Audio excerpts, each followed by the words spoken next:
Hello. Hello. It's me, Martha. Hey, I'm here.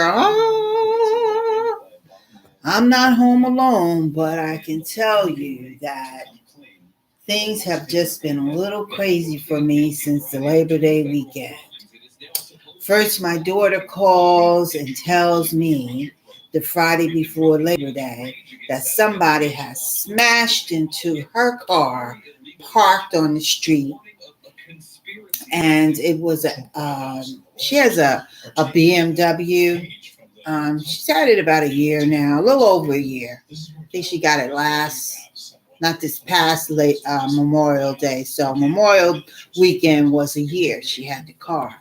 So it's parked, minding its own business, and somebody comes around in a Escalade and smashes right into it. Her car smashes into the car in front of her. That car smashes into the car in front of it. And it was just a mess. The very next day, I wake up in the morning and I hear this noise in the living room. And I'm like, what the heck is that? In the kitchen area. And I'm thinking, well, the only thing behind this wall right here in my kitchen is pipes. And I'm like, maybe it didn't sound, I don't know. It sounded like a really large, sounded like a dishwasher. If somebody was washing dishes, I'm in my place, it's quiet in here, so I hear everything. So I'm like, somebody got a very powerful dishwasher. So all day I'm in and out and I'm doing what I got to do. And I keep hearing this noise and I'm like, I don't know what's up. So the next day I wake up and I still hear this noise. And the next day is Sunday morning. Hot and sour soup. So I said, I don't know what's going on. Let me call the property manager. Labor Day weekend, the security guard. I live in a gated community.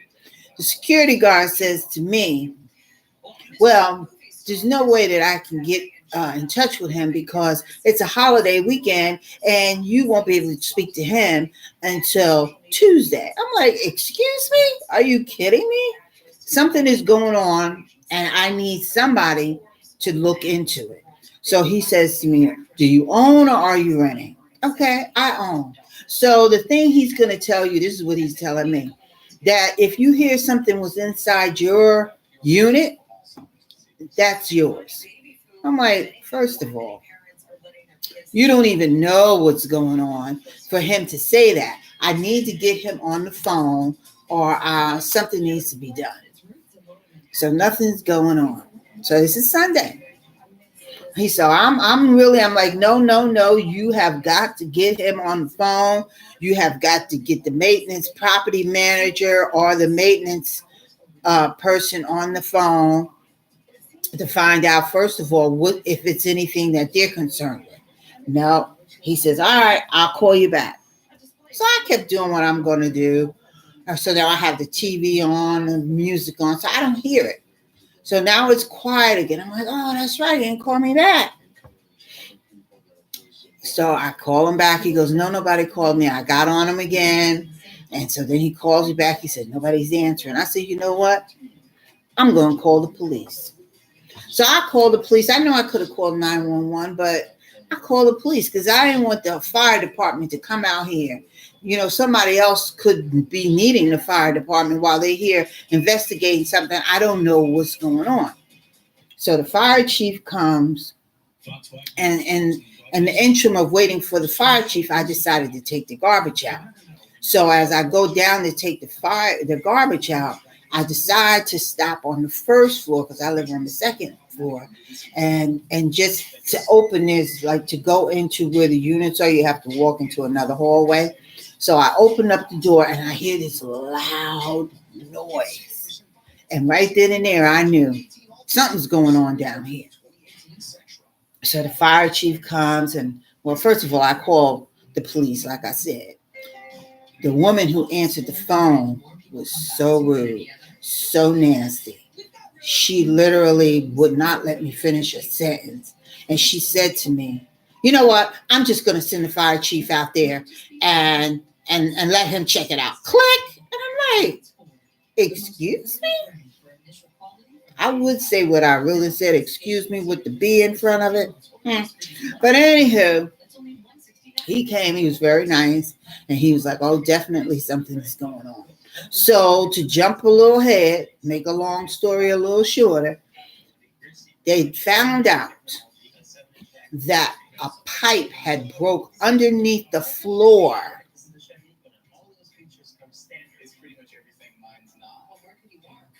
And so there was no water to be seen in the unit or anywhere else because it was underneath the floor, but you could feel the vibrations. While the fire chief is there, somebody else called and complained, and come to find out there's like 4 entrances to the one big building that I live in. 3 entrances down, the water had seeped up to the ceiling to the first floor. Yes, girl. That's what I said. To the first floor. Girl. I'm like, are you kidding me? So then they're saying, oh, the pipe broke from the city. But I'm trying to figure out if the building is this long, I live on this end, you live on that end, and I could hear something that sounds like a fan or a dishwasher, and it broke and it's actually streaming from down here. What were you hearing? And you didn't even say a word?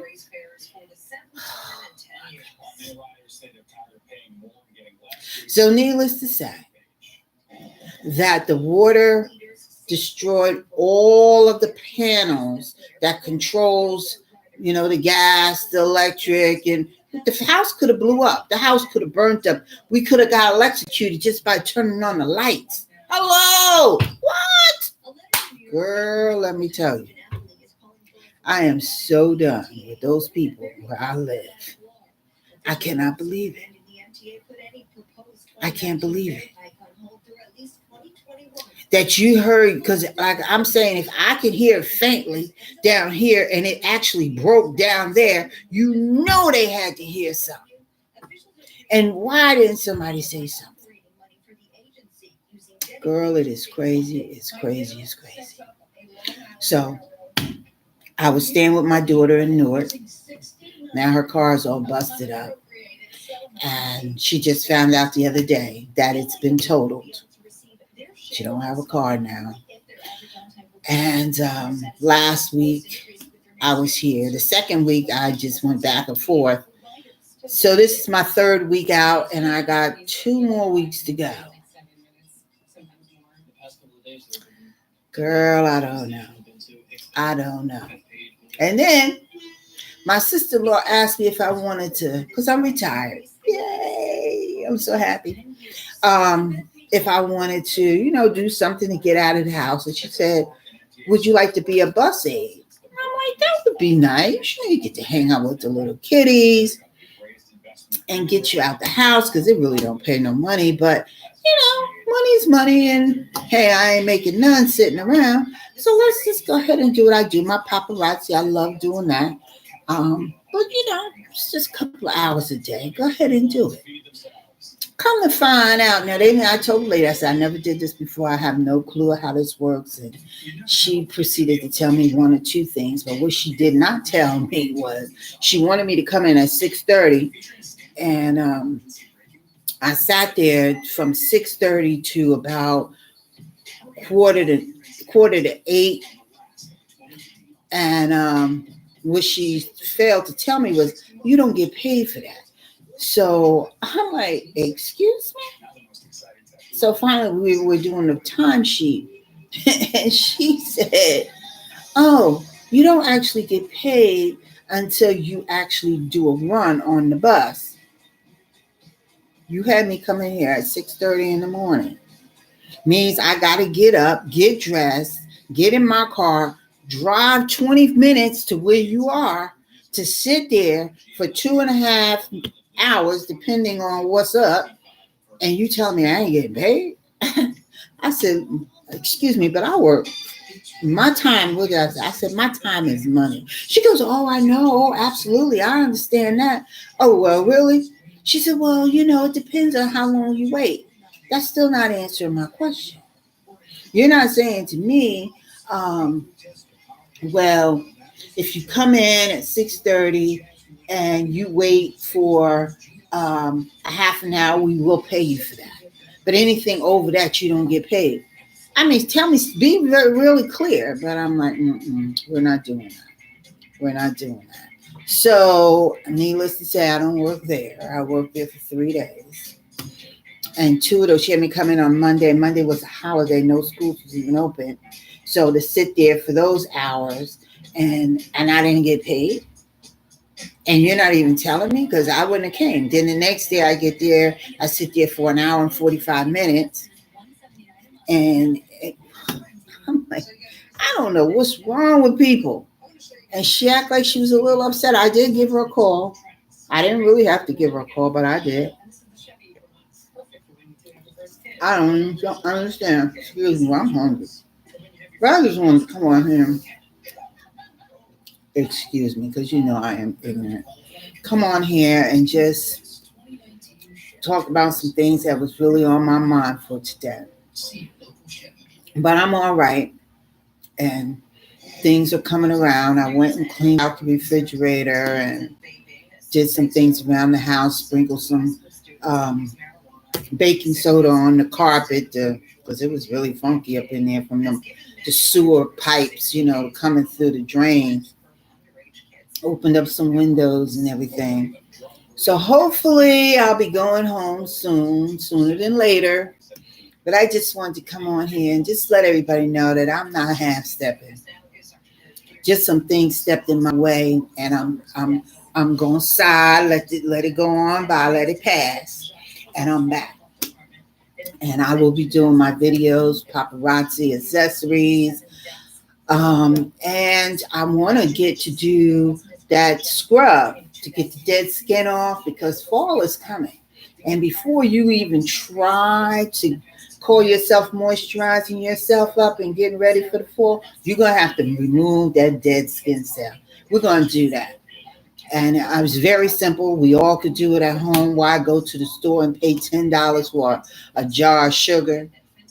It's beyond me, or salt. However, whichever you prefer, or oatmeal. But it's very simple, and I want to be the one to show you how to do it so that you can get a jump start on keeping your skin moisturized for the fall. But until then, thumbs up, like, share, and comment. Peace out. Love you guys. Bye-bye.